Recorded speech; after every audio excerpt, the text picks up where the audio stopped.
शिवा, तुम यहाँ क्या कर रहे हो? वो भी मेरे बेडरूम में, मेरे बेड पे। वही जो बेडरूम में करते हैं, बस तुम्हारी कमी थी और तुम आ गई। क्या बकवास कर रहे हो तुम? तुम अच्छे से जानते हो ना कि मैं तुम्हारी दोस्त की बीवी हूँ, फिर भी ऐसी बातें करे जा रहे हो। हाँ मैं जानता हूँ, तभी तो आपसे बोल रहा हूँ। दोस्त का घर मेरा घर, दोस्त की गाड़ी मेरी गाड़ी, और दोस्त की बीवी मेरी बीवी। और वैसे भी बॉबी 1 महीने के लिए काम से बाहर गया है ना, तो आ जाओ। छी, कितनी घटिया सोच है तुम्हारी। मैंने कभी नहीं सोचा था कि बॉबी का दोस्त ऐसा निकलेगा।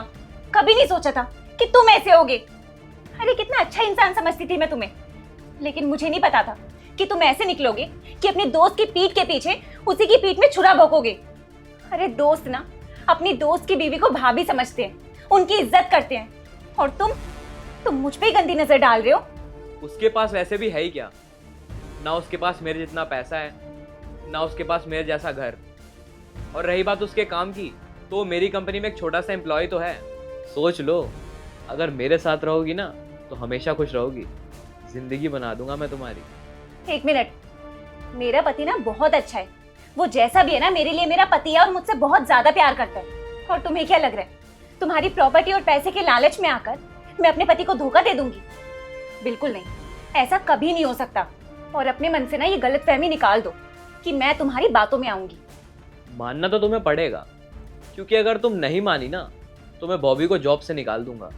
क्योंकि तुम्हें तो पता ही है मेरे आगे पीछे कोई भी नहीं है, तो मेरी सारी प्रॉपर्टी की इकलौती मालकिन बन सकती हो तुम। सोच लो। देखो, मैंने ना तुम्हारी बकवास बहुत देर सुन ली। अब तुम चुपचाप से यहाँ से जाओगे या फिर मैं बॉबी को बुलाऊं? ठीक है, जाओ, बता दो उसे। वैसे भी इसमें तुम दोनों का ही नुकसान है। एक तरफ वो नौकरी खो देगा और एक तरफ तुम अच्छी लाइफ पाने का मौका।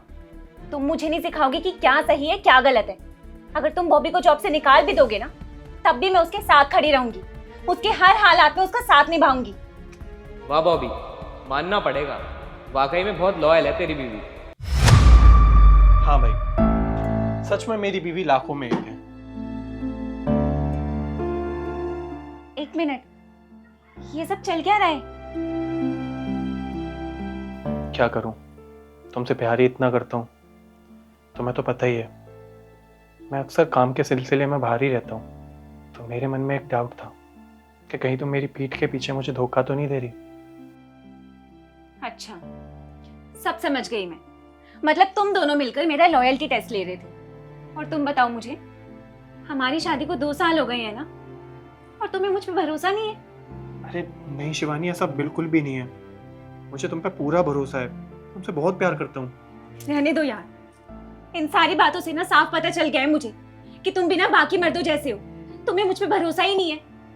कितना प्यार करती थी मैं तुमसे, ये समझती थी कि बॉबी भी मुझसे इतना ही ज्यादा प्यार करता है, मुझ पे भरोसा करता है। लेकिन तुमने दिखा दिया आज कि तुम्हें ना मुझ पे 1% भी भरोसा नहीं है। नहीं शिवानी, ऐसा बिल्कुल भी नहीं है। मैं तुमसे बहुत प्यार करता हूँ, और तुम्हें तो पता ही है ना आजकल के माहौल के बारे में। और तुम्हारा लॉयल्टी टेस्ट लेने के लिए इसने ही मुझे बोला था, बस मैंने इसलिए ये सब किया। देखिए भाभी जी, आप गुस्सा मत करिए, इसमें बॉबी की कोई भी गलती नहीं है। मैंने ही उससे कहा था कि अपनी वाइफ का लॉयल्टी टेस्ट ले ले, क्योंकि मैं ये देखना चाहता था कि आप बॉबी के लिए लॉयल हो कि नहीं हो। और आज मुझे पता चल गया कि आप उससे बहुत प्यार करते हो। अच्छा, आई एम सॉरी ना, आज के बाद ऐसा कभी नहीं करूँगा। और मुझे पता है तुम मुझसे बहुत प्यार करती हो, और दुनिया की कितनी दौलत क्यों ना मिल जाए, तुम मुझे कभी धोखा नहीं दोगी। और मैंने इसे बोला भी था कि मेरी वाइफ मुझसे बहुत प्यार करती है, मुझे कभी धोखा नहीं देगी, लेकिन इसे ही यकीन नहीं हो रहा था। ठीक है, सिर्फ एक शर्त पे मैं तुम्हें माफ करूंगी। तुम वादा करो मुझसे कि आज के बाद ऐसी हरकत कभी नहीं करोगे। वादा करता हूँ, आगे से कभी ऐसा नहीं होगा।